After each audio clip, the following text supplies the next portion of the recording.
Welcome to my channel, Rojo DH. Today I'm going to present the results of the most thorough downhill tyre testing ever seen in the public domain. Over 100 accurately timed runs and 40,000 feet of vertical descent on some of the freshest rubber around. The only legit reason to go biking is for fun, so ride whatever makes you happy. If your version of fun is going fast, stay tuned. My background is motorsports vehicle dynamics, including running the McLaren F1 motion simulator. We have obsessive attention to detail to be confident that upgrades and setup tweaks will make the car go faster. It frustrates me that in the mountain bike world, we have marketing claims of 10% stiffer or 50 grams lighter, and no actual data backing up these claims or showing the impact on rider performance. The ultimate arbitrator of truth is the stopwatch, so I set out on a mission to see if I could time the effect of bike changes. In Formula One, we look at fundamental sensitivities. This is the lap time effect of engine power, downforce, drag, mass, center of gravity height, and tire grip. If a designer wants to make a larger airbox that will add engine power, or it will come with a drag increase, then these fundamental sensitivities are used as a rule of thumb to quickly figure out if the change is likely to make the car go quicker. The dominant sensitivity is always tire grip. If you want to make a car go faster, upgrading the tires will deliver the best performance. This is why motorsport rarely has two tire manufacturers in the same series. Grip is so important that it eclipses nearly all other aspects of development, and the entire show would become dominated by tire performance. I'm carrying this theory over to MTB. My hypothesis is that sandwich storage and frit chips on bikes only have a minor impact on handling, whereas fitting a better set of tires will transform your ride. If you're spending thousands of pounds on a bike, it makes no sense to cheap out on tires. This is why I embarked on a mission to find the best front tires possible. For all of these tests, I ran Maxxis Minion DHR2 DH MaxxGrip on the rear, and I changed the front tire. Winner from each round of testing stays on. First up, I wanted to see if I could actually measure a difference, so I picked vastly different tires. Fairly conventional Schwalbe Magic Mary 29 by 2.4 versus the tragically uncool plus-size tires 2.8 inch wide, old school 27.5 format. Both with a trail casing because you can't get plus-size tires in downhill casing, and the lower grip compound. I used a frankly brilliant video from Seb Stott to compensate tire pressure. I aimed to keep the carcass tension the same, so scaled pressure by the inverse ratio of tire width. I repeated 5 time laps with the original 29 by 2.4 tires, swapped over to the plus tires, slid the fork stanchions through to match the front ride height. Then I did another 5 time runs with the plus tires, back to the baseline 29 inch tires, again sliding the fork stanchions back to baseline ride height. All of this testing was done on AC/DC at Bike Park Wales. Finally, we see some lap times.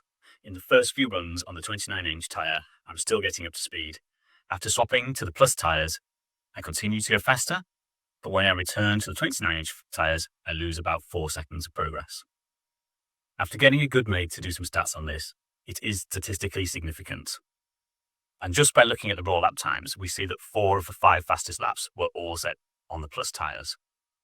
This was a great result. I can probably measure the lap time. In terms of ride feel, the plus tires didn't seem to hang upon bumps. Ride performance was better, but they didn't have that 29 inch carby feel. Having said winner tire stays on, I'm going to carry forward the 29 inch tire. Nobody's here to watch me ride tires that were fashionable 7 years ago. Day 2. I'll be honest, the hard compound trail Magic Mary kind of sucked in damp bike park conditions. It was bouncy, not stable on jumps, deflected off routes, and had understeer everywhere. However, this test is about timing, not feel. On day 2, I compared this hard trail Mary to DH Ultrasoft compound with the same size 29 inch by 2.4. I ran this at the same pressure, 24 psi. Then I dropped the DH casing tire down to 21 because it's got more protection for the rim. The time difference isn't quite too clear in this test, but looking at the median, mean, and best lap time favors the DH Ultrasoft compound. I broke the timing down into sectors, which shows that in smooth sections, the hard trail casing is slightly quicker, but in the rough tech DH sections, the Ultrasoft downhill tyre more than makes up for this. So there we go. DH Ultrasoft Mary carries forward to the next test, and I'm relieved because the balance of the bike feels more neutral and is no longer terrifying to ride. Day 3. Don't you just hate it when online stores claim to have something in stock and they just don't? Without a tyre to test, my girlfriend recommended that I just try the tyre that came with my bike. Keen to get on my bike, I figured it was interesting to try something a little less mainstream. So here we have it. WTB Vigilante 29 by 2.5. The tough casing, the softest compound, versus the previous test winner, Magic Mary DH softest compound. To my surprise, the WTB felt really great. Good ride quality, excellent grip on wet routes, and it had this special trick, which is it really encouraged you to lean over the bike and tip it in, which would then carve through the corner with loads of front-end confidence. By comparison, the Mary had worse ride performance on bumps, and it understeered, and it was hard to tip it in and find the limit of the front grip. The sector analysis shows that the Mary was slower rolling in the smooth sections, but it didn't make up this time in the rough tech. This test was a clear winner for the WTB Vigilante in the strongest casing and the softest compound. A bit of a surprise. There we have it. On to the next test. Test number 4. Everyone's favourite tyre. Assegai 29 by 2.5, downhill casing, maximum grip compound. How does this stack up against previous test winner, the Vigilante? This will come as no surprise to anyone. The Assegai felt epic. Bags of grip everywhere, well damped, hold to line well, and it was confidence inspiring. I really didn't need to think about this tyre, it just worked. What's not to love about the Assegai? The Vigilante, on the other hand, was more playful and more lively. It felt less damped, but it still had that magic trick where it would tip in super easy, carve round, and it had enough front grip to help the rear to become slightly loose and playful with a really good balance. At the time of testing, I deliberately didn't check any of the timing data, as I didn't want this to have an influence on my riding. So driving home, I had no idea which tyre was quickest. I had my suspicions. I thought it would be the Assegai, but to my surprise, the Vigilante was quicker everywhere. It rolled faster in the smooth, flat-out sections. Looking at the sector analysis, it was also quicker in the rough tech. In terms of pure grip and confidence and feel, the Assegai was great, but the Vigilante in the data, it rolls better and maintains speed over rough tech. Maybe the Vigilante is less damped at this point. I'm just speculating, but it's quicker, the Vigilante is more playful, and it's carrying forward to the next test. On day 5, I'm starting to get pretty comfortable with line choice on ACDC, which incidentally is a banger trail. I picked it because it's fun, and you can do sector analysis, because there are 3 distinct sections. Before the trees, it's smooth bike park, then tech through the woods, then emerging the other side, this combination of flats, unsupported corners, and bermed corners with some drops. Nothing too hard, so you can push the bike to the limits and get consistent lap times. Finally, the tyre with so much hype that I'd been looking forward to, I paid a fortune for, it's finally arrived. The Kryptotal 29 by 2.4, downhill, and whatever they call their softest compound. So I'm kind of bummed that the Assegai didn't win the previous test, because I reckon this video would have had more hits if it was just Assegai versus Kryptotal. But the data doesn't lie, so we're putting the Kryptotal against the previous winner, the Vigilante. I'm sorry to break it to the fans, the Kryptotal felt quite bad. It took me a lot of runs to get used to. The sidewall was super stiff and gave me noticeably more arm pump and fatigue. This poor ride quality caused it to bounce sideways and deflect off routes. It was hard to lean in, but when you did commit, it had decent grip, but understeer where you didn't commit, something that Assegai doesn't have. Straight line braking was a strength of this tyre, it was excellent. Anyway, the ride quality was so bad on the Kryptotel, I went back to the car to recheck the pressures, but they were absolutely spot on, 22.0 psi. Now, I would have loved to drop a couple of PSI out of this tyre and test it again, but honestly, I didn't have time to test the perfect tyre pressure on every tyre here. Perhaps another time, And actually, if I start dropping pressure on one tire, well, what about the others? Would they do better or worse? We left it the same. Remembering back to the previous week where we tested Assegai, if I had to pick Assegai or Kryptotal, without a doubt, I would take the Assegai. But this test wasn't about that. It was Kryptotal versus Vigilante. The Vigilante trounced it. It was faster everywhere, rough or smooth, easier to weight and lean in, and more predictable. Not the test result I was expecting or even hoped for, but we've got quite a lot of data now to suggest that the Vigilante is epic at Bike Park Wales. Final day 6. With the softest DH compound for every tyre, the Vigilante has already beaten the Mary, the Assegai, and the Kryptotal. So now all we have left is to pitch the Vigilante against itself in 2.5, 2.6, and 2.8 inch wide format. The results from the very first test, where the plus size tyre won, but I unfairly refused to carry it forward, were haunting me. So I was curious to see what happens if we go fatter with the Vigilante. The 2.5 and 2.6 inch, both in the toughest compound, highest grip. The 2.8, unfortunately, was only available in the lightest casing and the lowest grip compound.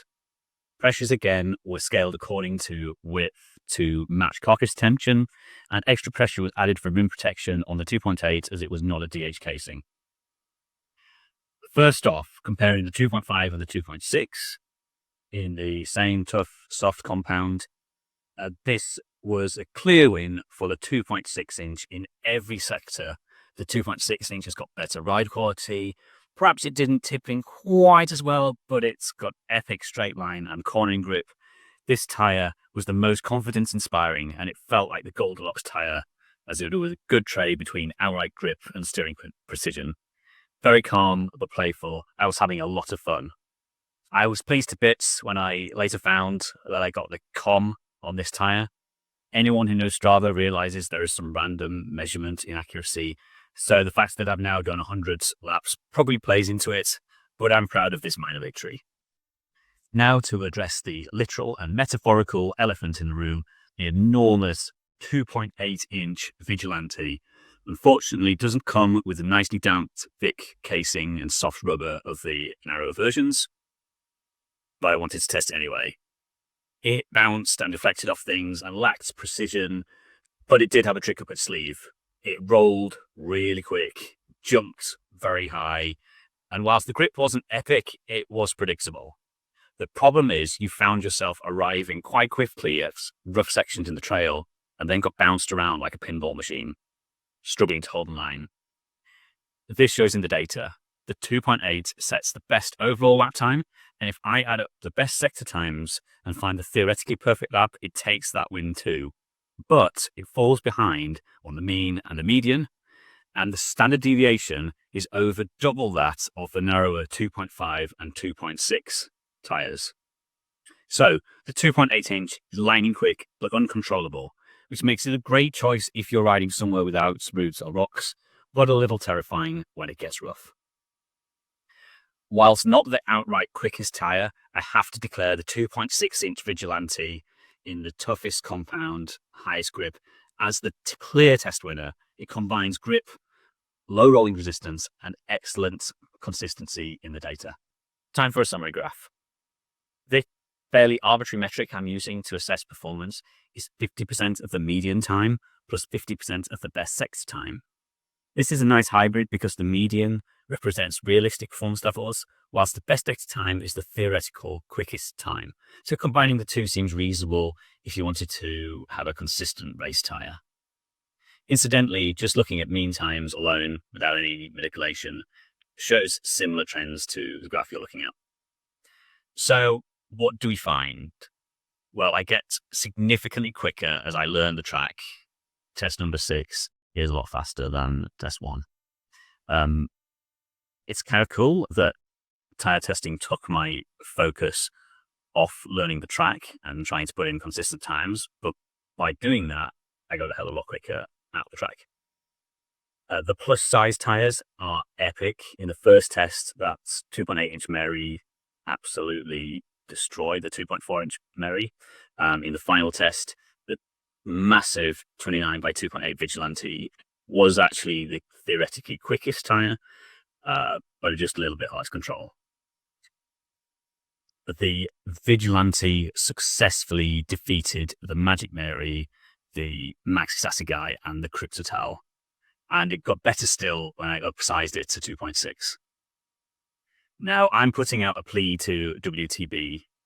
The 2.8 would win, but it's too inconsistent, perhaps due to the thin casing and harder compound. Please send me the Vigilante 2.8 tough HighGrip compound. I know it exists because Andrew from NSMB Review says it breaks the laws of physics. They've tried it with a few sizes with positive results, but nothing has been as remarkable as the 29 by 2.8 in HighGrip compound. I can't find it for sale anywhere. If you have one, please send it. I'll get back out on my bike and do some more timed laps.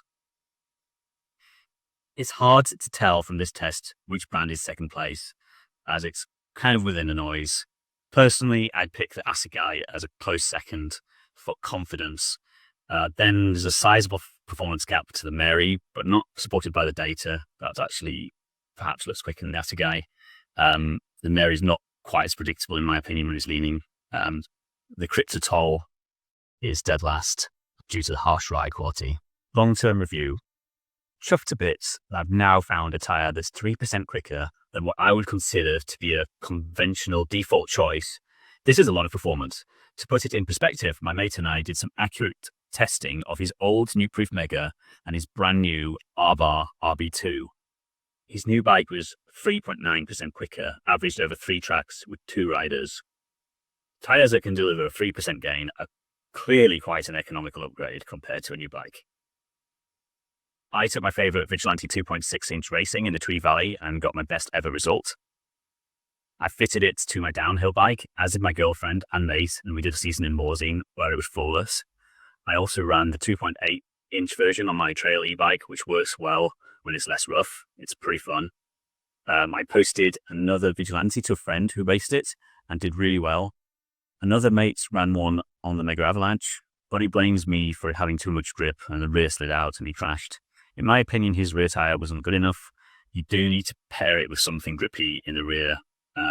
Harder compounds at the rear just can't keep up. I had a slight issue with a tyre wobble, possibly my fault. I didn't know you're not supposed to mount tyres with tyre levers because you can stretch the bead. This was refunded under warranty. Otherwise, 0 punctures or leakage, where life is excellent. So what's next for me? Well, this work is pretty tiring, but I wanted to get the results out there just for general interest. I'm happy that I can quantify the performance of bike upgrades and that my bike rides better than ever. I wish all MCB products came with good data. This data is not perfect, it's limited to 1 track and 1 rider. I should get friends to repeat it on other tracks for validation. Plus, there are loads of interesting other tyre tests that I could do, perhaps Schwalbe radial. There's this whole series of rear tyres that I could test. Or maybe I'll just go out on the bike and have fun. Let me know if you have any ideas.